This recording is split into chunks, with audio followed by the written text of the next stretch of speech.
ये क्या करना उसको? हाँ वो बनाने हैं उसको। नीचे जा वो उठा दे हेडफोन आवाज है।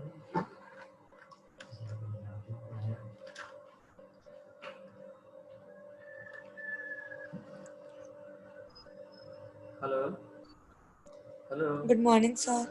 जी गुड मॉर्निंग। चल बेटा कैसे हो? Good morning sir. ठीक सर। ठीक है सर, आप सुनाएं। First class. How are you? कौन सी क्लास हो रही थी अभी? ये इतना पानी दे। सर रजा की पहले हो रही थी। अच्छा वेरी गुड। Yes sir. कल वाले जो टॉपिक थे कुछ समझ आई? Yes sir. उसमें बेटा हमारे पास जो पॉइंट एस्टिमेट है उसमें तो कोई वो नहीं है। कोई भी चीज़ होती है जब आप उसको मेजर करते हैं तो उसकी वैल्यू आ जाती है, उसमें कोई इंटरवल नहीं होता। और फिर उसके बाद हमारे पास इंटरवल एस्टिमेट था जिसको हमने सीखा या लर्न किया। Yes sir. अब उसका फार्मूला आपको थोड़ा सा आ जाना चाहिए। फिर इंटरवल एस्टिमेट जब करते हैं तो आप 1 माइनस अल्फा यानी मार्जिन ऑफ एरर कितना रखते हैं और लेवल ऑफ कॉन्फिडेंस कितना रखते हैं, ये बात हमने की थी। उसके बाद हमने क्या कहते हैं उसको, जो उसका लेवल थे अल्फा के और कॉन्फिडेंस के, यानी एरर के और लेवल ऑफ कॉन्फिडेंस पे, उसको थोड़ा सा समझना था। 3 थे उसके। फॉर एग्जांपल 90% कॉन्फिडेंट हैं हम, 95% कॉन्फिडेंट है, 99% कॉन्फिडेंट है। जब आप 99% कॉन्फिडेंट होते हैं तो आपका मार्जिन ऑफ एरर तो कम हो जाता है लेकिन कॉन्फिडेंस इंटरवल बढ़ जाता है। ये बात पॉइंट समझ आया आपको? फिर यस सर।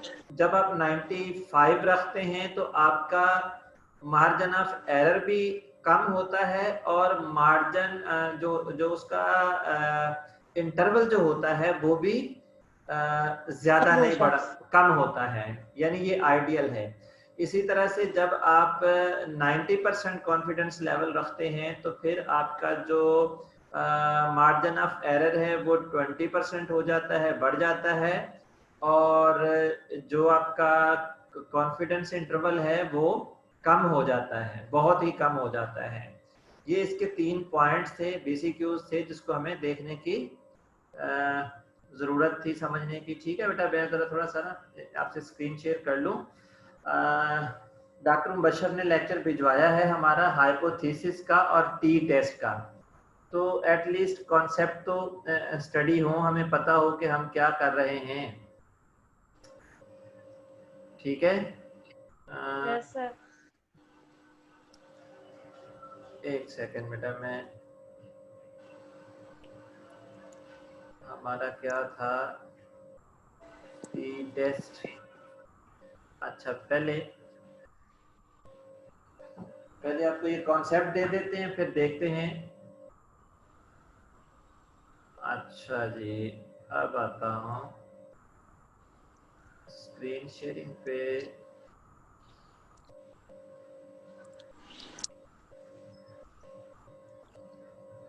अच्छा बेटा, शेयरिंग हो गई आपके साथ? Yes sir. आ गया? Yes sir. हम ये 15 स्लाइड्स हैं, इसमें थोड़े से कॉन्सेप्ट हैं, फिर हम टी टेस्ट पे ही जा रहे हैं। ठीक है? लेकिन मुझे अभी इस वक्त पार्टिसिपेंट्स जो है ना वो कम लग रहे हैं।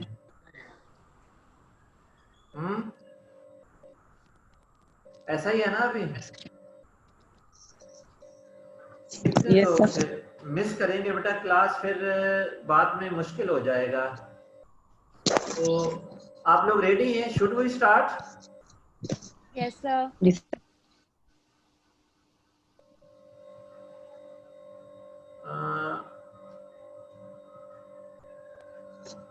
अच्छा ठीक है, कुछ लोग आ गए हैं, अच्छी बात है। मैक्सिमम लोगों को आ जाना चाहिए। ठीक है जी। हमारा जो 7 और 8 में था वो 2 टॉपिक थे, एक हाइपोथेसिस टेस्टिंग है और दूसरा था टाइप ऑफ एरर, टाइप 1 और टाइप 2। आप लोग इस कॉन्सेप्ट को क्लियर कर लें, फिर उसके बाद हम जो है ना टी टेस्ट को देखते हैं। मैंने आपको याद है लिखवाए थे कि हाइपोथेसिस टेस्टिंग करते हुए हमें कुछ जगह पे 6 स्टेप्स हैं, लेकिन ज्यादातर जो कॉमन फॉलो होते हैं वो 5 स्टेप्स ही हैं, जिसमें हाइपोथेसिस को डिस्क्राइब करना है, फिर अल्फा यानी उसका मार्जिन ऑफ एरर सेट करना है, फिर आपने तीसरे नंबर पे टेस्ट स्टैटिस्टिक्स, आप टी टेस्ट लगाएंगे, जी टेस्ट लगाएंगे, सिंपल टी टेस्ट है, पेयर टी टेस्ट है, इस तरह से आप डिसाइड करेंगे। चौथे में आप जो है वो उसकी कैलकुलेशन करेंगे और नंबर 5 पे जाके आप रिजल्ट्स को इंटरप्रेट करेंगे। 5 स्टेप्स थे। अभी हम थोड़ा सा हाइपोथेसिस के हवाले से बेटा कर रहे हैं। आप कोई कॉपी कलम लेके रखिएगा, आपको जरूरत पड़े तो आप क्वेश्चंस एट द एंड आप कर सकते हैं, ठीक है, क्लियर करने के लिए।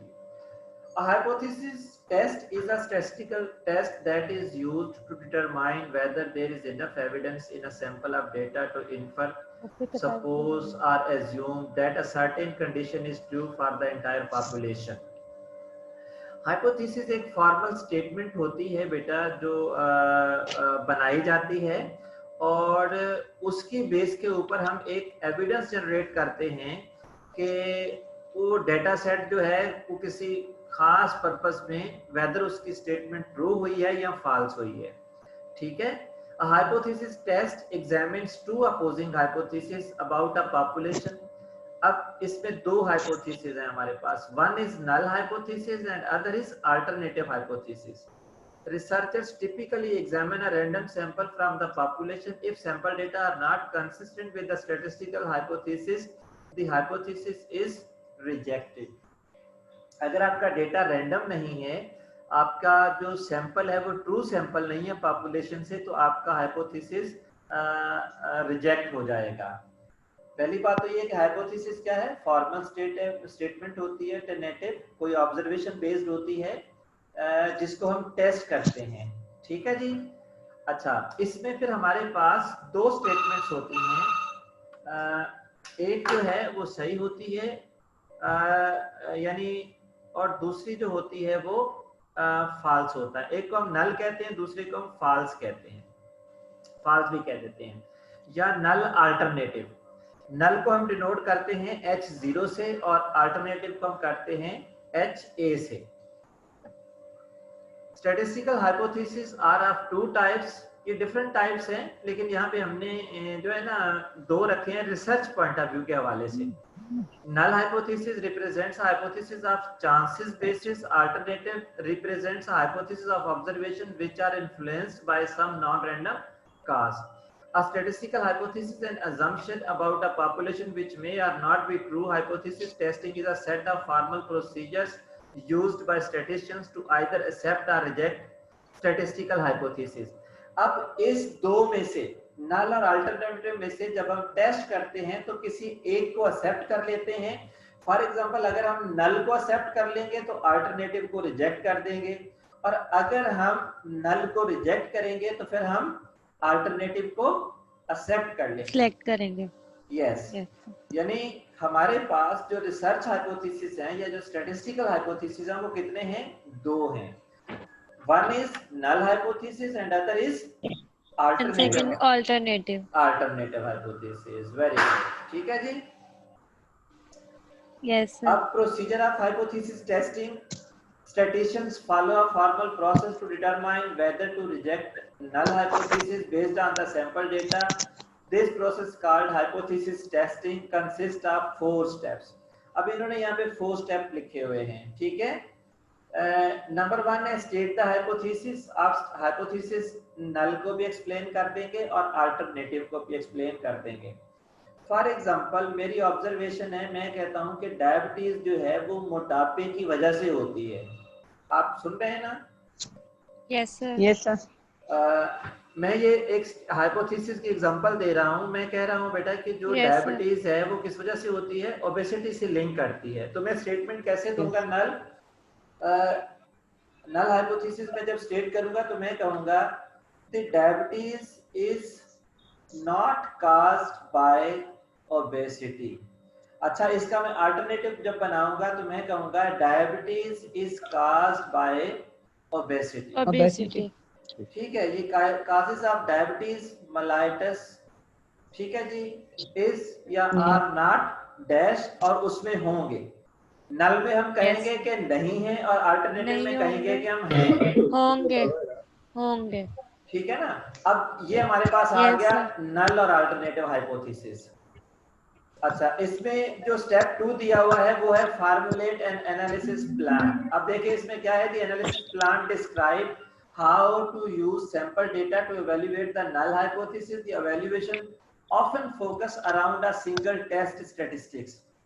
यूजुअली हम कोई एक टेस्ट ही अप्लाई करते हैं। मैंने आपको बताया था कि अगर 30 से कम है तो टी टेस्ट और अगर ज्यादा है तो जी टेस्ट, लेकिन ये अजम्पशन खत्म हो गई है। अभी सैंपल कम हो या ज्यादा हो, जो टेस्ट अप्लाई होता है वो टी ही होता है, उसी की टाइप यूज होती हैं। तो दूसरे में हम आपने जो लिखना है, दूसरा स्टेप्स इसका लिख लीजिएगा, टेस्ट अपना सॉरी आप set the margin of alpha. आप क्या सेट करते हैं, अल्फा को सेट करते हैं। मैंने आपको बताया था अल्फा कैसे लिखा जाता है, अल्फा लिख के 0.05, अल्फा। ठीक है जी। उसके बाद आप तीसरे नंबर पे डिसाइड करते हैं टेस्ट स्टैटिस्टिक्स। आप कौन सा टेस्ट लगाएंगे, अंडरस्टैंड, कौन सा टेस्ट लगाएंगे, 1 sample T test, 2 sample T test, independent T test या पेयर टी टेस्ट, या फॉर एग्जांपल टी या G test on the basis of sample size और जो अजम्पशंस होती हैं डेटा की उसके हवाले से। फिर उसके बाद आपके पास चौथा स्टेप्स क्या होता है, आप उसको डेटा को एनालिसिस करते हैं, या दूसरे लफ्जों में हम उसको क्या बोलते हैं, कैलकुलेशंस। जब हम कैलकुलेशंस कर लेते हैं तो देन हम डिसाइड कर लेते हैं कि हमारा कौन सा हाइपोथेसिस सही हुआ, नल रिजेक्ट हो गया या एक्सेप्ट हो गया। फोकस नल पे ही है। अगर नल एक्सेप्ट हो गया तो अल्टरनेटिव रिजेक्ट हो गया, और अगर अल्टरनेटिव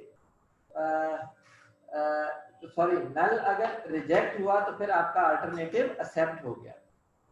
तो आपको फिर वेरिएशन मिलती है, उस वेरिएशन को स्टडी करते हैं। अकॉर्डिंग टू दिस लेक्चर आपके पास कितने हैं, 4 स्टेप्स हैं। हाइपोथेसिस स्टेट करना है, एनालिसिस का प्लान बनाना है, डेटा को एनालाइज करना है, और आपने रिजल्ट इंटरप्रेट करना है।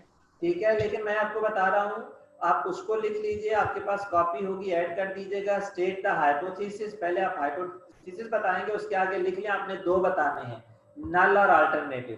उसके बाद आप सिग्निफिकेंस लेवल सेट करेंगे, लेवल ऑफ सिग्निफिकेंस। ठीक है जी, लेवल ऑफ सिग्निफिकेंस आपके पास क्या होता है, आपका कॉन्फिडेंस लेवल क्या है, 95% है, 90% है या 99% है। फिर उसके बाद आपके पास आ जाएगा level of margin of error, यानी अल्फा आप सेट करते हैं, तो वो सिग्निफिकेंस जो होती है आपकी अल्फा के साथ लिंक करती है। तीसरे में आप डिसाइड करते हैं कि आपने कौन सा टेस्ट लगाना है, 1 sample T test, 2 sample T test, independent T test या पेयर्ड टी टेस्ट। ठीक है जी, वो आपके डेटाबेस होगा। उसके बाद फिर आप कैलकुलेशंस करेंगे। ठीक है जी, आपने कैलकुलेशन कर ली, फिर आप डिसाइड कर लेंगे वहां पे कि आपका कौन सा हाइपोथेसिस ट्रू हुआ या रिजेक्ट हुआ। फॉर एग्जांपल अगर आपका नल रिजेक्ट हुआ तो अल्टरनेटिव एक्सेप्ट हुआ, और अगर नल एक्सेप्ट हो गया तो फिर आपका अल्टरनेटिव रिजेक्ट हो गया। अंडरस्टैंड? Yes sir. मैंने कितने स्टेप्स आपको बताए हैं हाइपोथेसिस टेस्टिंग के? यहाँ पे प्रोसेस के 4 हैं, लेकिन 5 आपने 5 लिखने हैं, याद रखिएगा। ठीक है, यहाँ 4 लिखे हुए, आपने 5 मैंने आपको बताए हैं।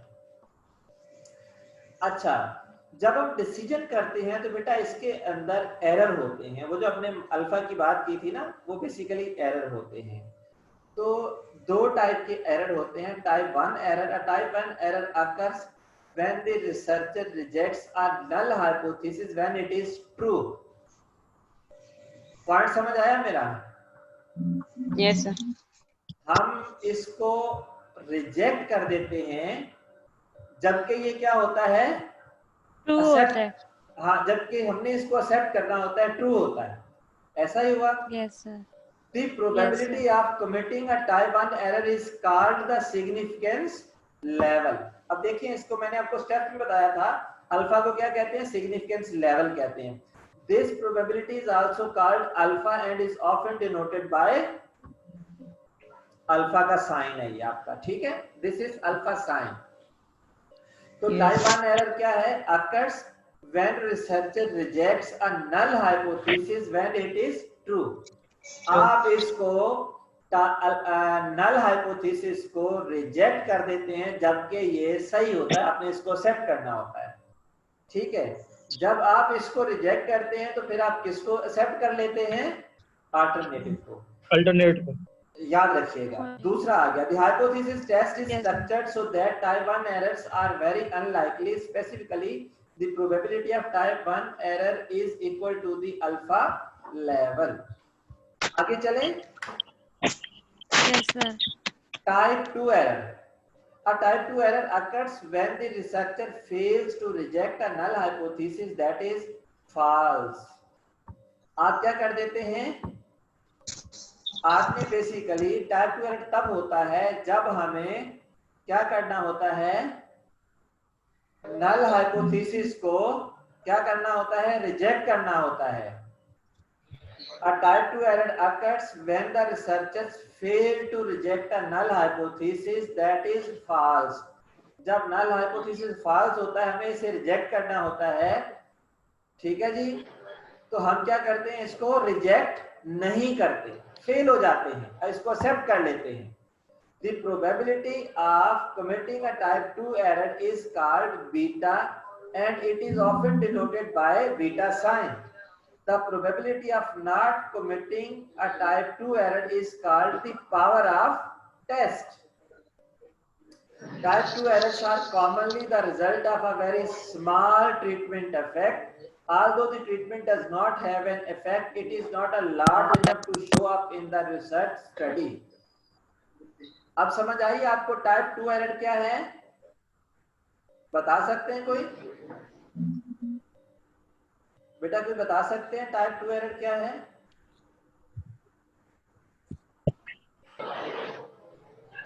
समझ आई?